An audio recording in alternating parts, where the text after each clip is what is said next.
You better make sure you don't miss any of those QuickTime events. So why do we hate QuickTime events? Who says we hate QuickTime events? Good afternoon, everyone. Welcome to QuickTime Event, episode 22, brought to you by Middle of Nowhere Gaming. I'm your host and Nintendo Ninja, Lou Cantaldi. Sitting on my metaphorical left is Patrick Patgar Garrity. How you doing, Pat? I'm doing very good. How about you? I'm doing well. I got law school, but besides law school, everything's going well. And I'd like to talk more, but on my metaphorical right, I have to introduce our very own Jordanian, Jordan Leffler. How are you, Jordan? Hello. Hello. That was quite sensual. I try. Last but not least, standing behind me, waiting to dodge roll out of the way, is the infamous double-decker, a.k.a. Jake Decker. Hey guys, how you doing? Good. Good. We're all doing good. I'm great. I'm doing very well, yeah. All right. So we know what we're doing here today, right? Absolutely. All right. This is QuickTime Event. You guys are not new to QuickTime Event. You've been on other QuickTime events before I started hosting it.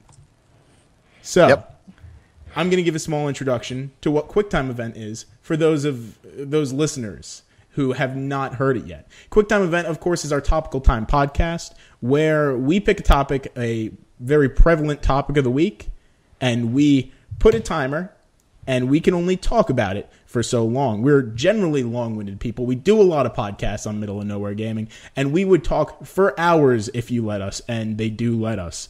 This is the one podcast that shortens us down. Now, today's topic of the day is first impressions for Bloodborne. Everyone here is Bloodborne, right?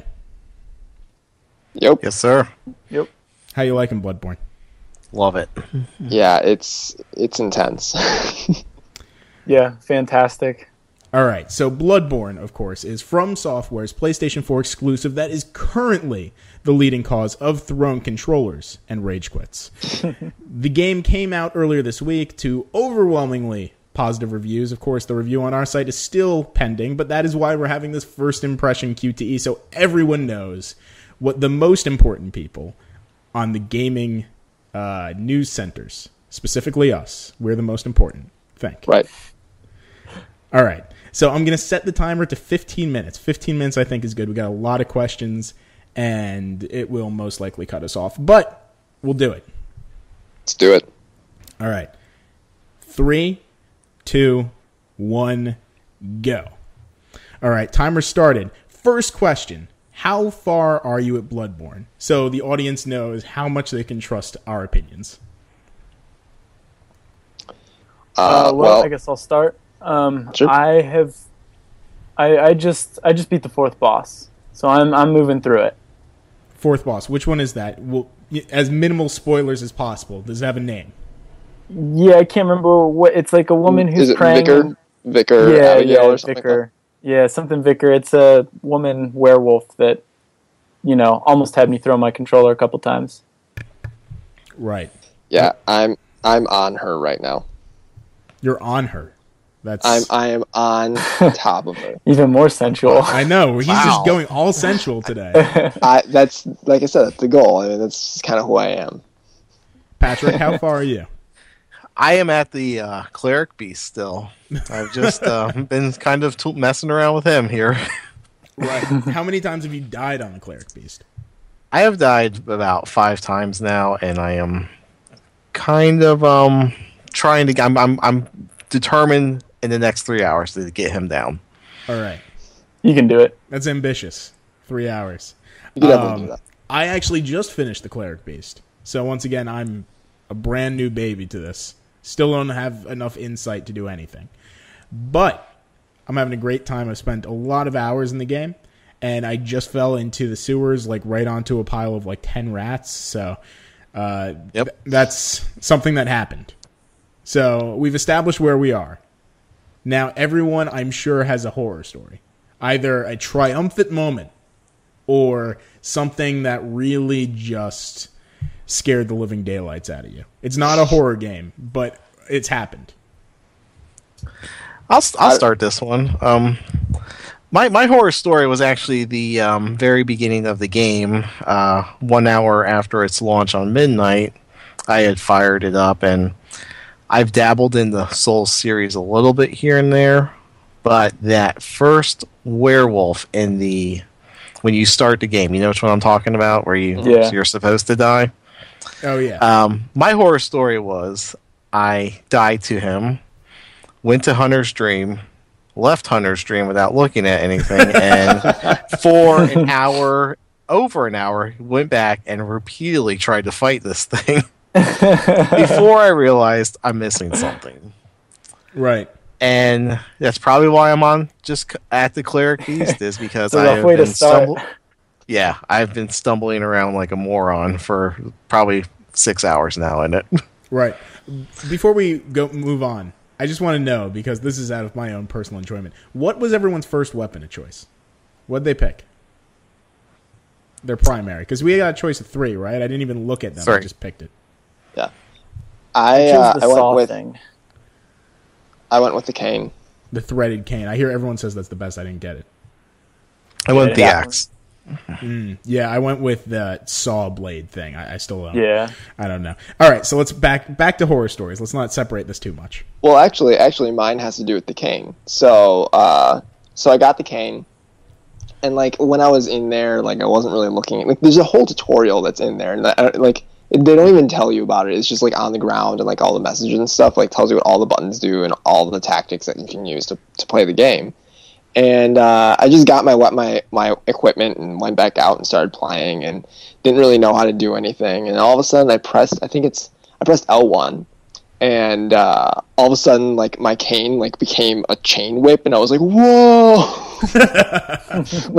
I think I audibly like yelled. I was alone, and I was like, "Oh my god!"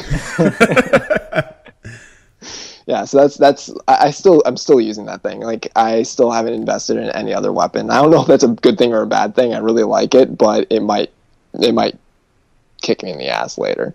Right. Well, I've heard that one's the best one, but I think it's just apples and oranges. Sure. It's got a quick attack, which is nice. Like I can keep people on the ropes for a while, just like wailing at them until I run out of stamina. So that's nice, at least. Right. How about you, Jake? What was your horror story? Well, I was streaming it the other night, actually, and I was walking through one of the city areas, and a werewolf busted through a door, and I audibly let out a scream. I think the 8 people who were watching my stream probably got a kick out of that. But yeah, it was frightening. I know what you're talking about, man. I had that happen to me last night, too. It was crazy. It's because you're so on edge, man. And then all of a sudden when they jump out, it's just like, I scream, I curse, I drop my control. It's tough. Right. Those things freak me out, too. I hate those werewolves. Yeah. Yeah, I have a story of triumph and a story of horror. My triumph was I've never played a Dark Souls game, never played a Demon... I kind of played a Dark Souls game. I played, like, right past the first blob boss in the beginning. Oh, I got someone here. 1 second, I'm going to put... I'll just let him do whatever. Anyway, yeah, I've never played a Demon Souls game. Didn't get far in Dark Souls. I ended up beating the Cleric Beast on my first run. Nice. It was the best feeling in the world. I didn't know what was happening or what to do, but I came in with a lot of vials, and I used most of them. Yeah. However, scariest portion. You know that right in the beginning, it's not a spoiler for anyone, right in the beginning with the first mob, how you have one of those giant fatties knocking on the door? Yep. Yeah. He's like banging away. I try, because I figured that's the same. Oh, I know where this is going. I thought that it was the same, it's like that same type of fatty that you see right in the beginning, the one that kills you right when you go down the staircase. And I always died to it. And you could avoid that first one. So I just figured, all right, well, he's banging out that door. I don't have to worry about him. I'm just going to walk up to the left and past the side, and I'm there hitting all those dog things and a couple of people firing bullets. And then out of nowhere, he just sprints and picks me up, and I screamed. I woke up my entire house. It was great. Yeah. Yeah, I did something very similar to that, and when that happened to me, I left a note for people like behind you, just so you know, behind you, and like I check on it every once in a while, and like I get like it's like basically even split. Like people who think it's good advice and think it's bad advice. Right, because some people kill it right away because that's probably what you're supposed to do. Yep. And yeah, I have a couple of those too. I definitely had some issues with him the first time I ran into him. I thought it was only going to take 2 Molotovs to kill him, as I seen in videos, and I must have picked a different class, and yeah, not so much. He came up and wrecked me. Right. All right, so we've heard kind of I have a connection with Dark Souls. Someone else has played Demon Souls. Has everyone else played a Souls game? Yes. I have. I've never beaten one, but I've played a good chunk of all of them. I played like 2 hours of Dark Souls, and I didn't like it. It wasn't my thing. Wasn't your thing? Yeah. Okay. I played the first boss in Dark Souls. I got Dark Souls 2 with the collector's edition and everything, and the guide, the really nice hardbound book. Messed with it for about 2 hours and got very confused, and it's just been eyeballing me across the room since that day. Yeah. I mean to come back to it. Yeah, I was the same way with Dark Souls. I loved playing that first, 2 hours, and that was really difficult, and I put in, a 2-hour chunk for most people was like a 20-hour chunk for me. So once I put that in, I was like, okay, you know what, I'm done with this. I got my money's worth, my whatever I spent on this. But here's the question. Bloodborne is very much in the same series. It's just as difficult. Do you like it better? Is it harder? What is the clicking point with the game? I think I like it a lot more than Dark Souls. Like I said, I've played all of them, but I didn't get that much time with all of them. I think I played about as much as you probably did, Lou. But I like this one a lot more just because the combat it's a lot more satisfying personally, and I like how much quicker it is as compared to Dark Souls, where it's a bit more methodical and slow. Yeah, I have to second that. I think that the combat is definitely a clincher, where it is a lot more fast paced, and you can there's more of a risk reward system rather than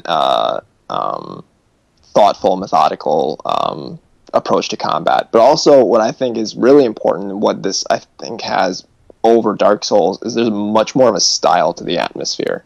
I really like how everything just bleeds this Victorian romanticism. Like, it's just so much effort has gone into making this place feel not only unique, but also it's completely well fleshed out, and it's very cohesive. It all works together, right. every area.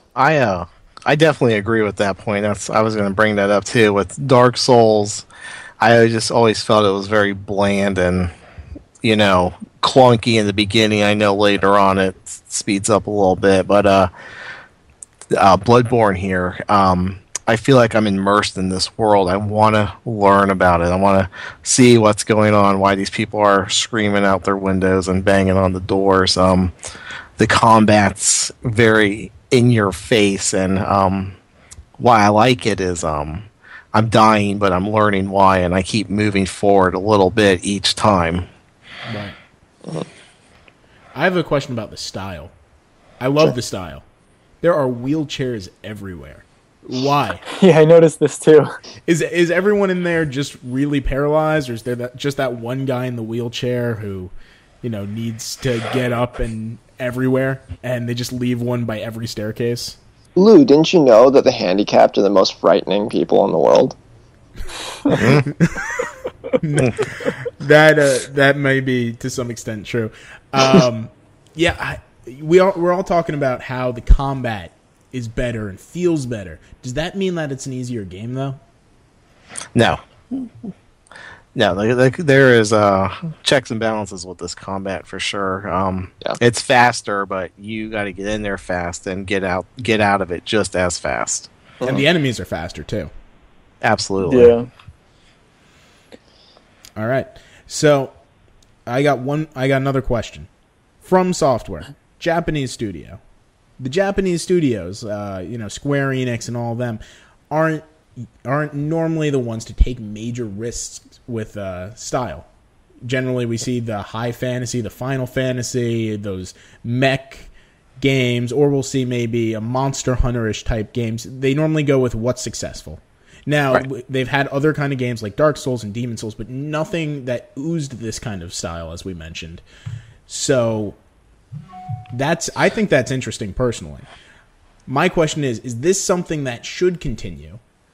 Is it why this game is so successful and so popular compared to, I mean, Dark Souls and Demon Souls are all popular, but it seems like Bloodborne's getting a lot of praise where the other ones didn't.